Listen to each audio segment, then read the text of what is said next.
رسول الله صلى الله عليك يا سيدي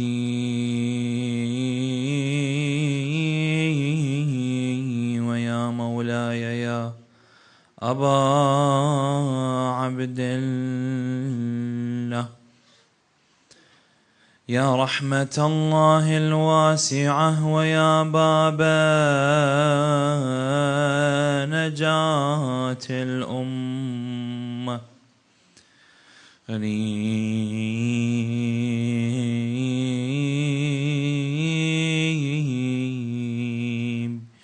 يا مظلوم كربلاء، يا ليتنا يا ليتنا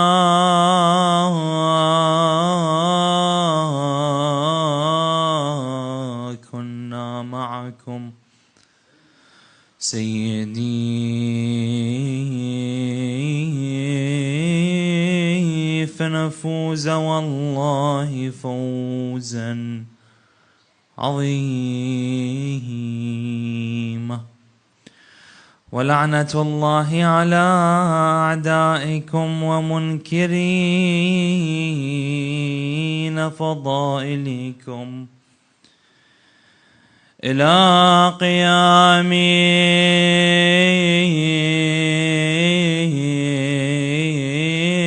يوم الدين. السلام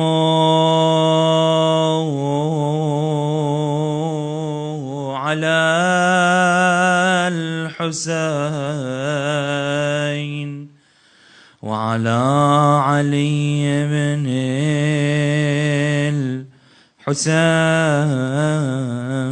الحسين وعلى أولاد الحسين وعلى أصحاب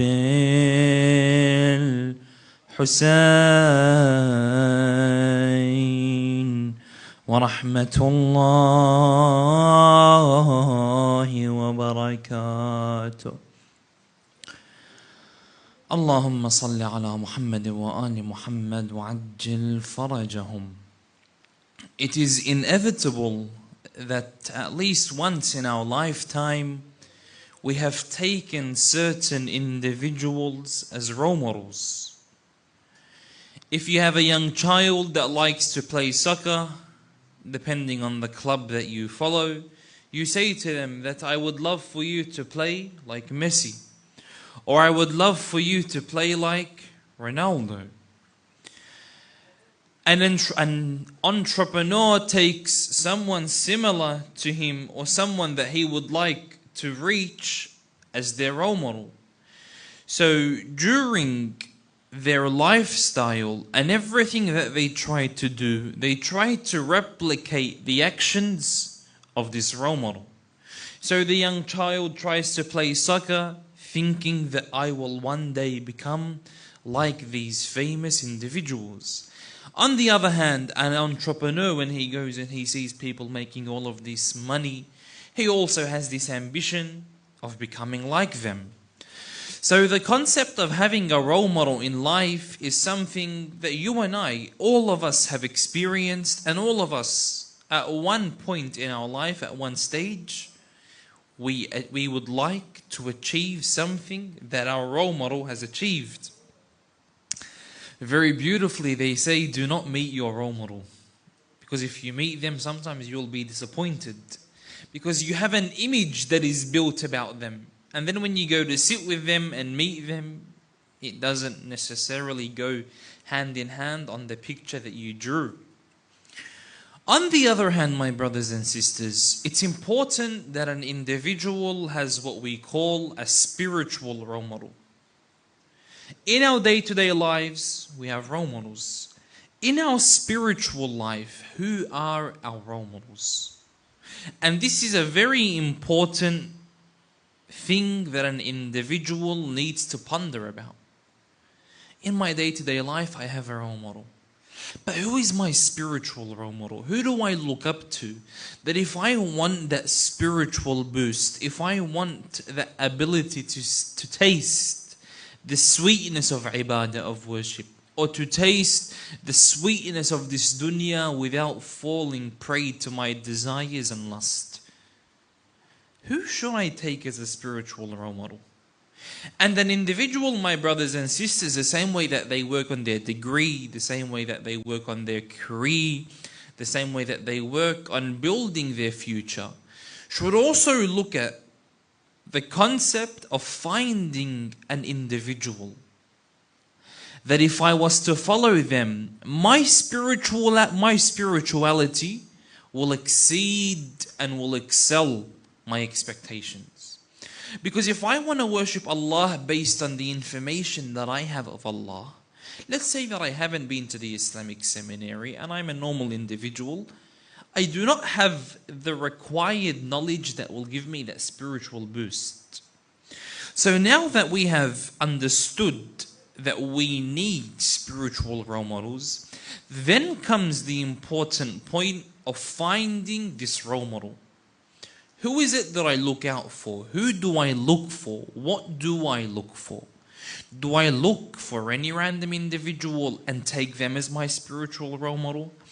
Do I try to find anyone that is representing the religion without thoroughly searching about them and what they believe as my spiritual role model? So for the brothers and the sisters that are watching on the live stream due to the fact that they cannot attend this blessed place due to the storm, I want you to ponder upon these points.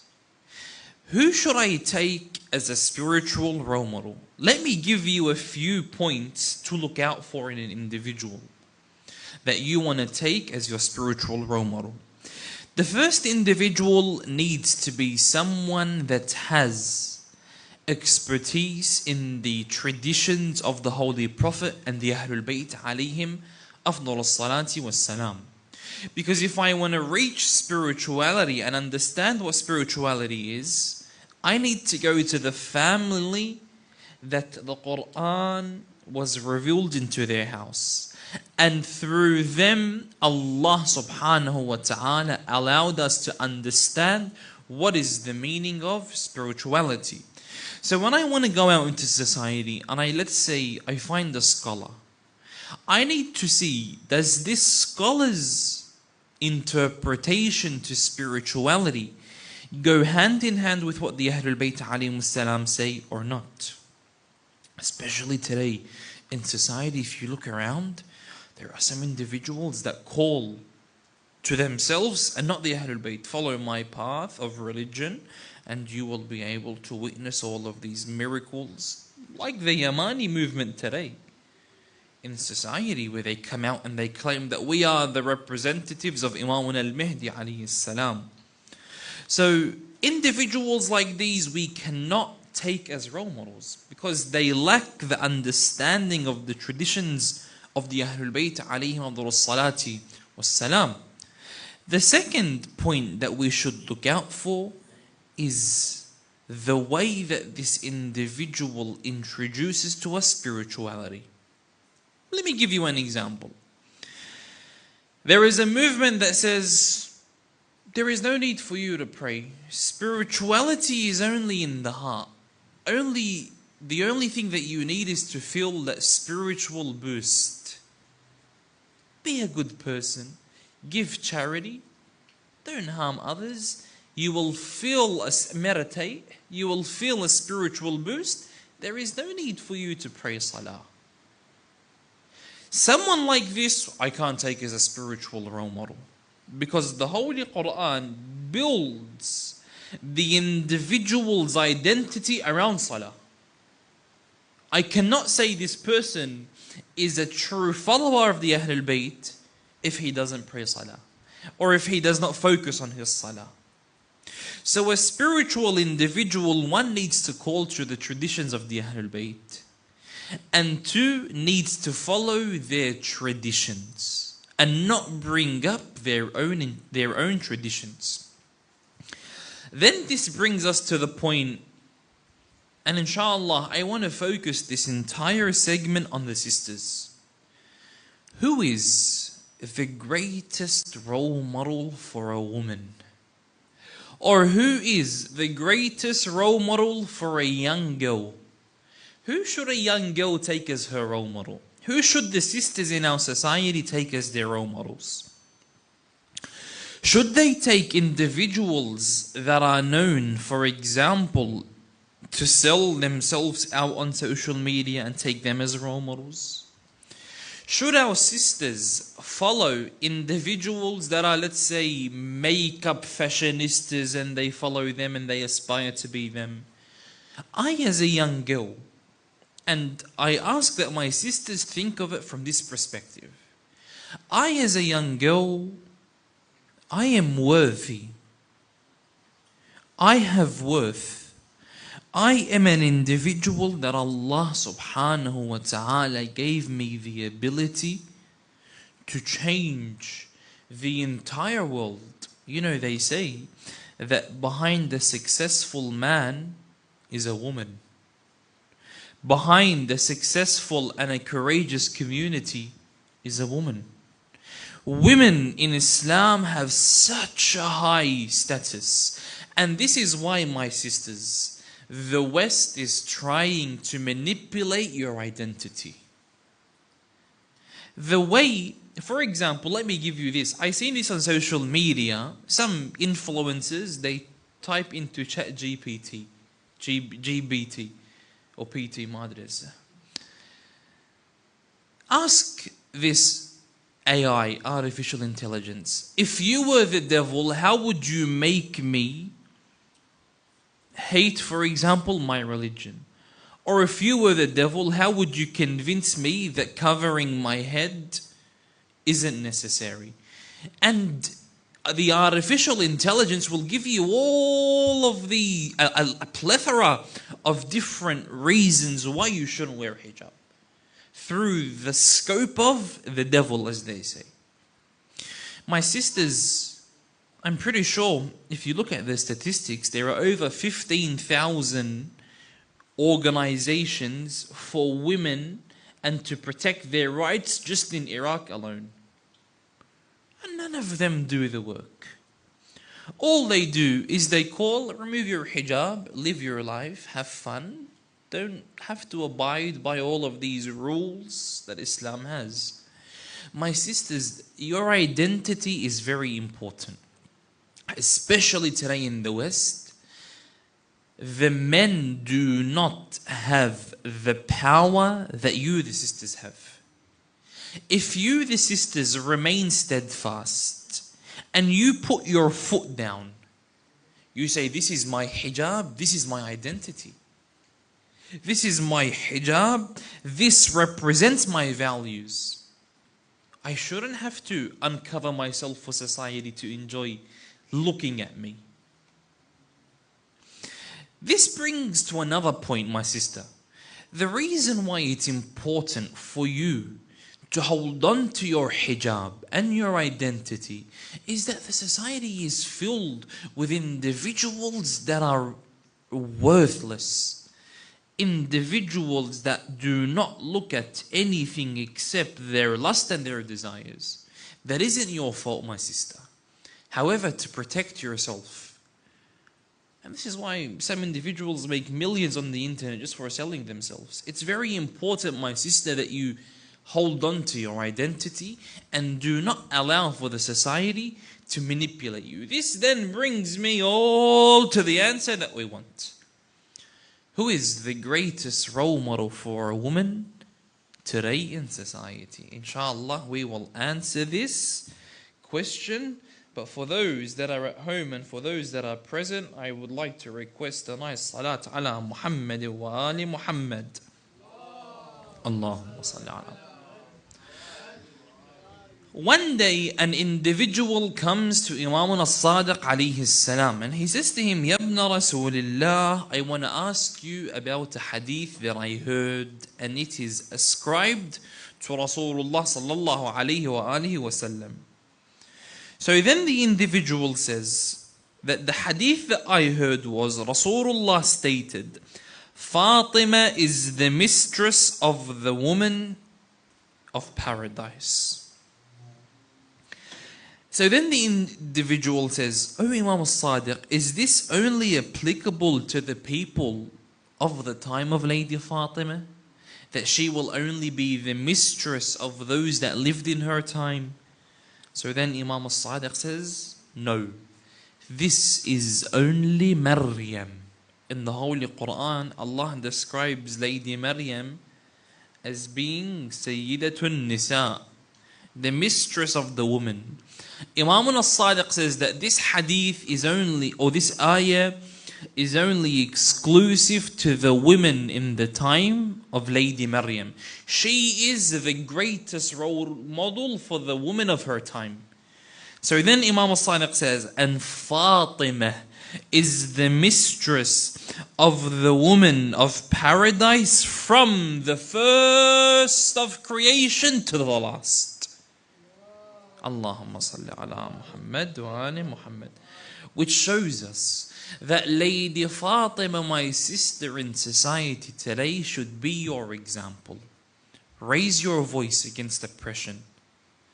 A woman raising her voice in today's society against oppression is stronger than the actions. If all the men were to come together, the voice of one woman today would be stronger. So then comes another question. So the first one is, the greatest role model that a woman has in society today is Lady Fatima.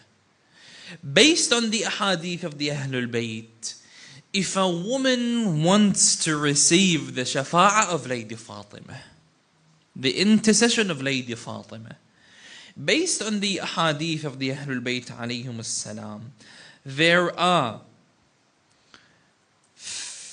three important points that a woman must have. In order for the woman to receive the intercession of Lady Fatima, she must have the following. And this is all from a hadith.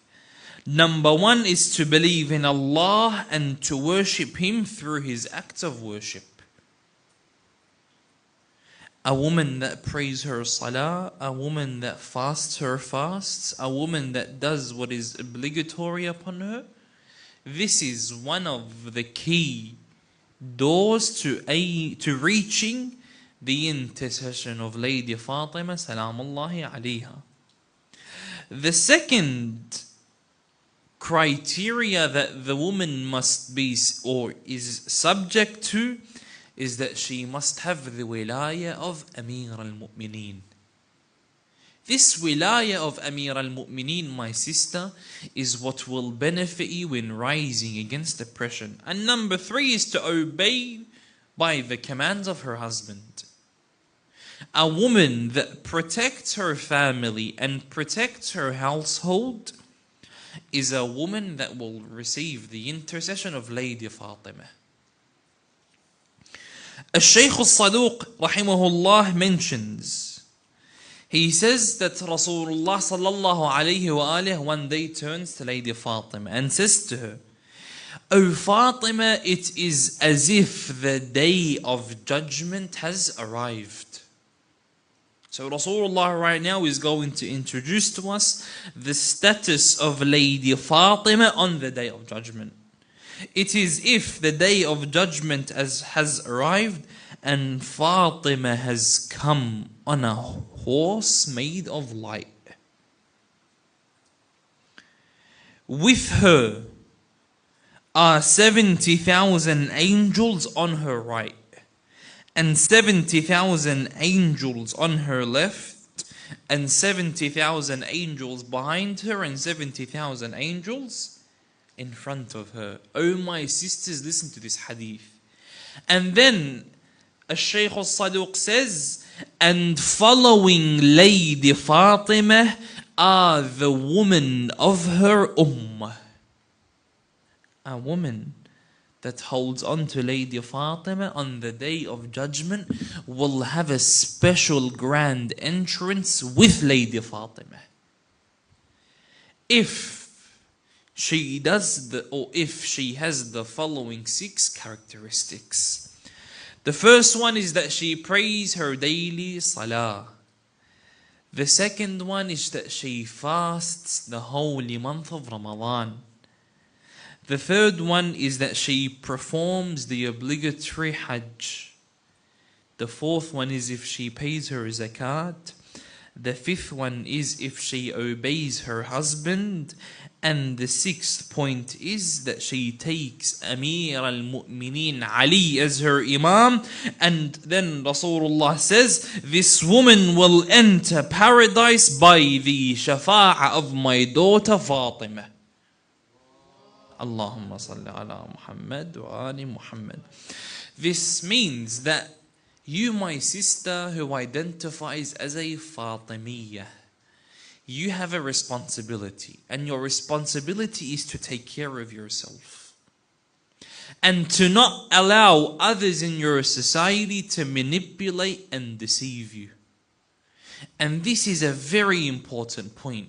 Your household, for the sisters that are married or for those that are aspiring to become married one day, holding on to your household and raising your children in today's society is from within the greatest jihad that you are performing.